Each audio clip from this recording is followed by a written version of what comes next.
Hello नमस्कार साथियों, स्वागत है एमएस स्टडी पॉइंट पे। दोस्तों, दिल्ली सल्तनत पढ़ रहे हैं 1206 से लेकर के 1526। चूंकि 5 राजवंश हैं जिसमें हमने 4 राजवंशों का अध्ययन किया है और आज की क्लास में हम 5वां और अंतिम राजवंश लोधी वंश के बारे में जानकारी जुटाएंगे। तो देखो बेटा, चर्चा करते हैं लोधी वंश की, जो दिल्ली सल्तनत का 5वां और अंतिम वंश हुआ। लोधी वंश जिसका शासनकाल 1451 से 1526 तक था। अब देखो बेटा, लोधी वंश की बात करें। सबसे पहले लोधी वंश के संस्थापक बहलोल लोधी हुए और बहलोल लोधी ने ही सैयद वंश के अंतिम शासक आलम शाह को गद्दी से अपदस्थ कर सैयद वंश की जो थी सैयद वंश का पतन कर दिया, विनाश कर दिया और लोधी वंश की स्थापना कर दी। ये जो बहलोल लोधी था ये अफगानी था, इस कारण इसे भारत में प्रथम अफगान राज्य का संस्थापक माना जाता है। भारत में प्रथम अफगान राज्य का संस्थापक कौन हुआ? बहलोल लोधी हुआ। और द्वितीय अफगान राज्य का संस्थापक पूछेंगे तो शेरशाह सूरी हुए। ठीक है बेटा। और ये जो बहलोल लोधी था, इसने अपने समय जो सिक्के चलाए वो इतिहास में बहलोली सिक्के कहलाए। उनके सिक्कों का नाम क्या था? बहलोली सिक्के। इनके बारे में एक धारणा प्रचलित है कि राज दरबार में जब इसके दरबारी खड़े रहते थे तो दरबारियों के मध्य स्वयं भी खड़ा रहता था। वैसे अन्य शासकों के बारे में ऐसी धारणा है या प्रचलन था कि दरबारी खड़े रहते थे और राजा अपनी गद्दी पे बैठा रहता था, परंतु ऐसा नहीं। जब दरबारी खड़े रहते थे तो बहलोल लोधी भी दरबारियों के समकक्ष खड़े रहते थे, ऐसी धारणा थी बहलोल लोधी के बारे में। अब हुआ ये 1451 से लेकर के 1489 तक इनका शासनकाल रहा। 1489 में बहलोल लोधी की मृत्यु हो गई और इनकी मृत्यु के बाद इनके पुत्र निजाम खां शासक बने।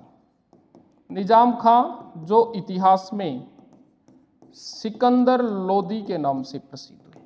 पूरा का पूरा लोधी वंश सिकंदर लोधी के आसपास ही घूमता है और वो इंपॉर्टेंट है, प्रश्न भी वहीं से आने की संभावना ज्यादा होती है।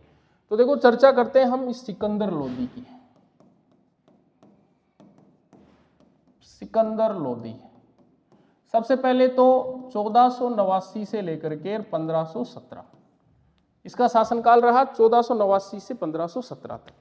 अब सिकंदर लोधी की बात करें तो बेटा, इसने 1504 में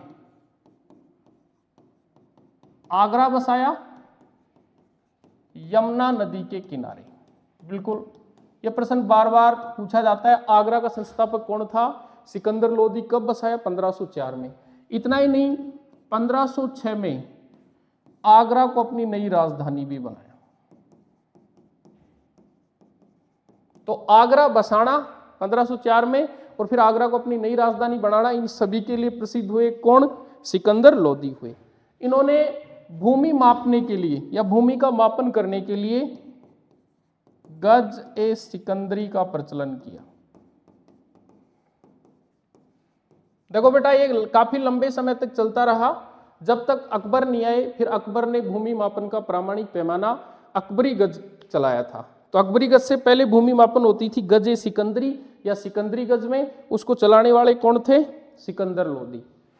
सिकंदर लोधी ने महिलाओं को, ध्यान रखना, संतों व पीरों की मजारों पर जाने पर प्रतिबंध लगा दिया था कि कोई भी महिला संतों या पीरों की मजारों पर नहीं जाएगी। ठीक है। इतना ही नहीं, मुस्लिमों के ताजिया निकालने पर भी प्रतिबंध लगा दिया था। मुस्लिमों के ताजिया निकालने पर प्रतिबंध लगाया, महिलाओं को संतों और पीरों की जो मजारें थी उन पे वो नहीं जा सकती थी, उस पर भी इसने प्रतिबंध लगा दिया था। सिकंदर लोधी ने बेटा नगरकोट के ज्वालामुखी मंदिर की मूर्ति को तुड़वाकर और कसाईयों में बंटवा दिया था ताकि उस मूर्ति से वो जो मांस है या वो जो मांस के टुकड़े हैं उनको तोल सकें। तो नगरकोट की जो घटना थी, ज्वालामुखी मंदिर की जो मूर्ति थी उसको तुड़वाया, यानी सहिष्णु शासक नहीं था, असहिष्णुता थी इसमें।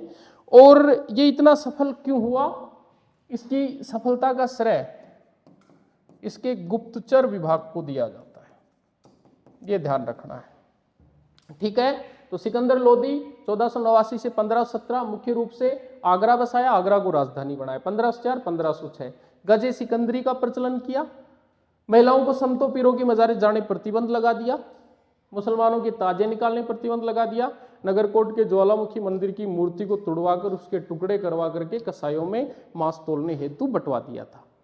चूंकि सिकंदर लोदी की मृत्यु के बाद, यानी 1517 में इसकी मृत्यु हो गई, मृत्यु के बाद इसके पुत्र इब्राहिम शाह शासक बने, जो इतिहास में इब्राहिम लोदी के नाम से प्रसिद्ध हो गए। इब्राहिम लोदी जिनका शासनकाल 1517 से 1526 तक रहा। अब बात करते हैं इब्राहिम लोदी की। बेटा जो इब्राहिम लोदी शासक बने, इनकी किस्मत कुछ अच्छी नहीं थी। शासक बनते ही इनका सामना मेवाड़ के महाराणा सांगा से हो गया।